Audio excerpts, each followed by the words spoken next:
अच्छा प्रियंका जी, जातिवादी मानसिकता किसकी है?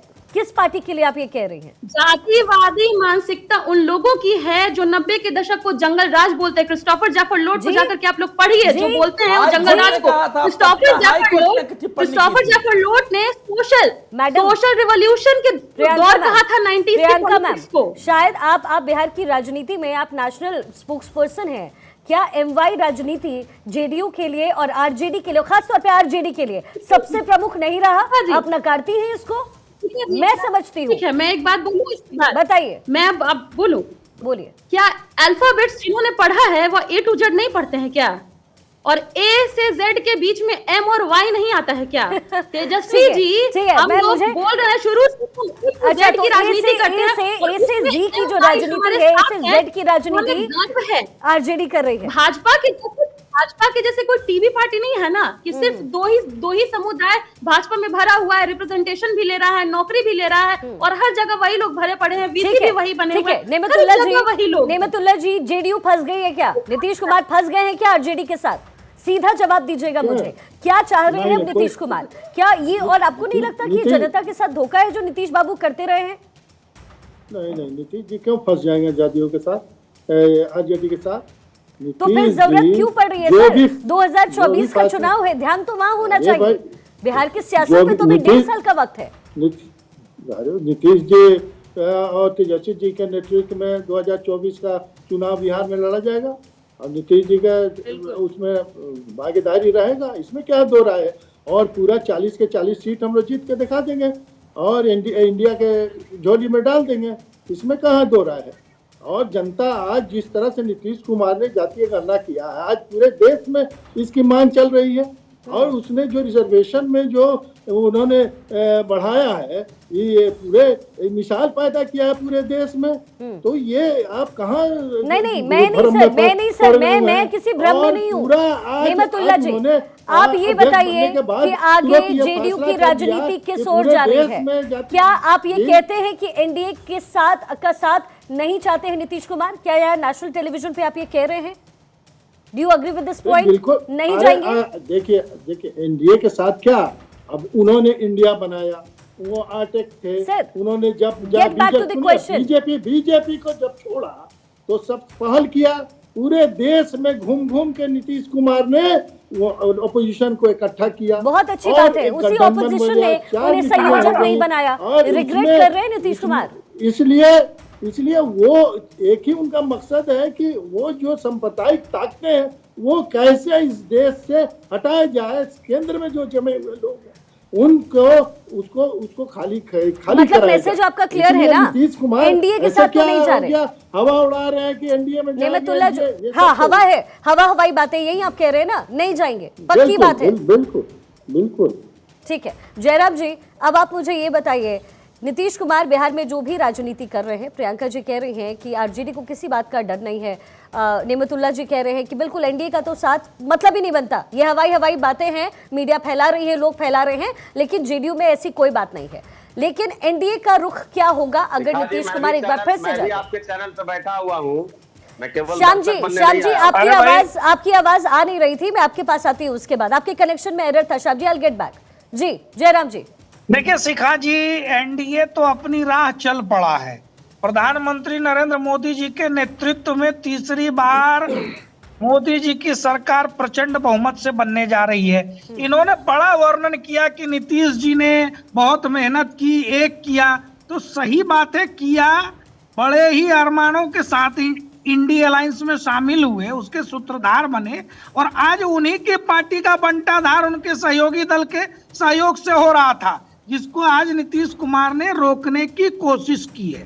तो खतरा किसको है, डर किसको है, भय किसको है, ये तो जनता दल यूनाइटेड और राजद वालों से पूछिए।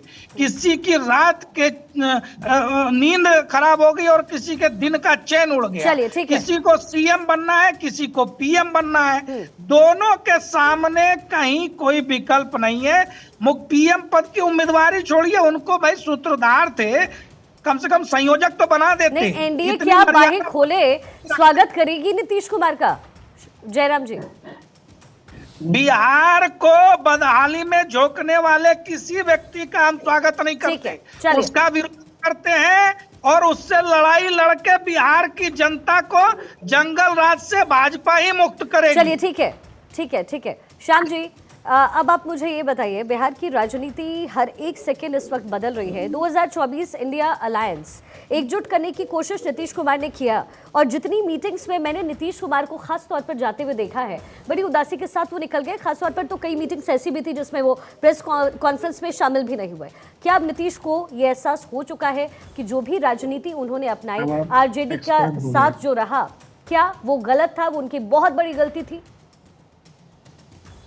देखिए शिखा जी, निश्चित तौर पर जिस तरह से वर्तमान में बिहार की राजनीति को चौराहे पर ला करके खड़ा कर दिया गया, और दुर्भाग्य रहा कि कई बार ऐसे मौके आए, नीतीश कुमार जी ने जिस पे भरोसा किया, आज ललन सिंह जी को उनकी विदाई भी करानी पड़ी, क्योंकि ललन सिंह जी नीतीश कुमार की जो मिजाज हैं उसके विपरीत वो चल रहे थे।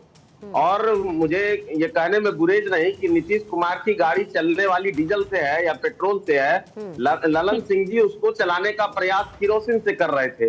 वो लालटेन को जलाने में लगे हुए थे, और उसका पूरा सिंगार पटार जो राजनीति का है वो पिछले कई महीनों से आरजेडी के दरबार में तेजस्वी और लालू जी के दरबार में हो रहा था। तो उसको अब नीतीश कुमार जी भी भली भांति भांप चुके हैं। और आप जो कह रहे हैं इंडिया अलायंस में जो उनका ये जो अपना भविष्य का योजना था, या जो उनका स्वप्न जो उनको 2010 से किसी ने दिखा दिया प्रधानमंत्री बनने का, तो वो ख्वाब लगभग टूट चुका है। और उसी का नतीजा है कि ललन सिंह जी को अब रुखसत होना पड़ा। और कह लीजिए तो कि राष्ट्रीय ये जनता दल यूनाइटेड के राष्ट्रीय अध्यक्षों का ये इस कुर्सी का खेल है, या क्या इस कुर्सी का मिजाज है कि जो भी उस पर बैठता है उसकी विदाई इसी तरह से होती है। तो खैर वो तो पटकथा, मुझे लगता है कि ललन सिंह जी की विदाई हो चुकी। दूसरी बात जो आरजेडी की प्रवक्ता का मैं सुन रहा था, मैं उस पर आया हूँ कि चलिए भविष्य के घर में क्या होना नहीं होना, मुझे नहीं लगता कि बहुत कुछ होना है। ये सब इंडिया अलायंस पर प्रेशर पॉलिटिक्स हो रहा है, और लालू प्रसाद यादव जी जो कुर्सी पलटने का एक ख्वाब देख रहे थे, उनको रोकने की एक कवायद है। संभव है। बाकी रहा सवाल लालू प्रसाद जी और तेजस्वी प्रसाद यादव के, जो प्रियंका जी कह रहे थे कि बड़े वो सामाजिक न्याय के मसीहा हैं, जरा प्रियंका जी से पूछिए कि जब से आए तब से पिताजी ने पत्नी जी, बेटी जी, बेटा जी के अलावा किसी को नेतृत्व देने के प्रति कभी विचार भी क्या? राष्ट्रीय जनता दल में किसी को मुख्यमंत्री बनने का कहाँ गए? अरे सुन लो भाई, सुनने की क्षमता रखिए, सुनने की क्षमता रखिए। अभी आपकी उम्र अभी हमको लगता है बहुत कम है, धीरे धीरे सीखेंगे। ट्रेनिंग अभी आपको दी जा रही है। ट्रेनिंग इतनी सुनेगा नहीं श्याम जी, उम्र और राजनीति के बीच कोई सुन चुका ना। लालू प्रसाद यादव के परिवार का कोई ऐसा जीतन राम मांझी जी के परिवार का कौन ऐसा व्यक्ति है जो राजनीति में नहीं है और सामाजिक न्याय की आप बात करते हैं? बहुत संक्षिप्त में क्लोजिंग स्टेटमेंट। श्याम जी ठीक है श्याम जी, फिर से कनेक्शन में एरर है। अवधेश जी, एक क्लोजिंग स्टेटमेंट एकदम संक्षिप्त में, बिहार की राजनीति में क्या हो रहा है, आपका अनुभव क्या कह रहा है? आगे क्या नीतीश कुमार एनडीए के साथ जा रहे हैं, पक्की बात? नीतीश कुमार का फीडबैक तो आया है। अब नीतीश कुमार जाएंगे नहीं जाएंगे इस समय कहना कठिन है, मैं उसकी प्रतीक्षा करूंगा।